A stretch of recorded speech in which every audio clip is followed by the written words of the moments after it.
Tuleks mä?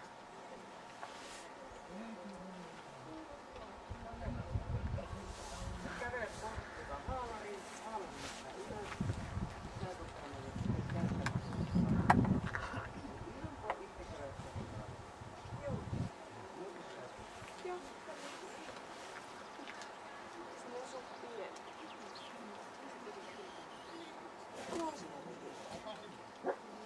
En mitään muuta laittaa. Tiedät, mun ja menen uudestaan sinne haalarit, että kävelet mökin ympäri. Ja lähtee lautoja, ihan kohti noita lautoja ja sitten lähdet kärkymään tänne saunareille. Ihan haalari suoraan. Oi jumala! Miksi te näin?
Yllättävän paljon silloin ominaksi siihen, että sen kanssa yrittää vielä kasvattaa itseäsi isommaksi. Toimintakyky, miten se itsenäisesti näitä asioita ratkaisee, niin se on kuitenkin yksi kohdasta. Ettei se siinä kauheasti sulta apuja hae. Terävyys, usein asiat kaivettu esille. Se näkyy muuallakin, mutta tuossa erikoiskokeessa niin se on +3 kohtuullinen ilman jäljellä hyökkäyshalua. Puolustushalu, miten se haluaa sua puolustaa, mutta mä silti sen kanssa nakkikin, jos lähtisin tulemaan +3 kohtuullinen.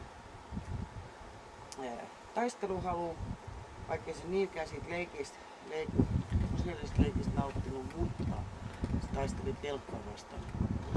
Esimerkiksi puolustuksessa taisteli hyökkäjiä vastaan.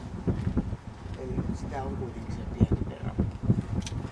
Hermorakenne +1, ihan ok.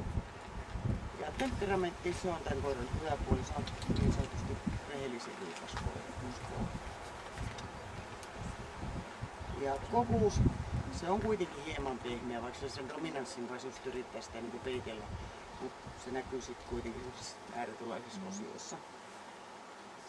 Ja luoksepäästävä hieman pidättyväinen, 2T ja laukaus varma.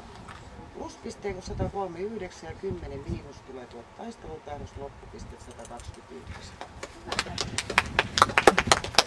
Ihan jotenkin se on semmoista määrätynlaista reippautta siinä, mikä niin paistaa koko ajan sen toiminnasta yli. Minä päällä. Ja muut oli jamatut. Hyvä. Se on niin jännä, kun siinä on kuitenkin sitä dominanssia, se näkyy sen leikin,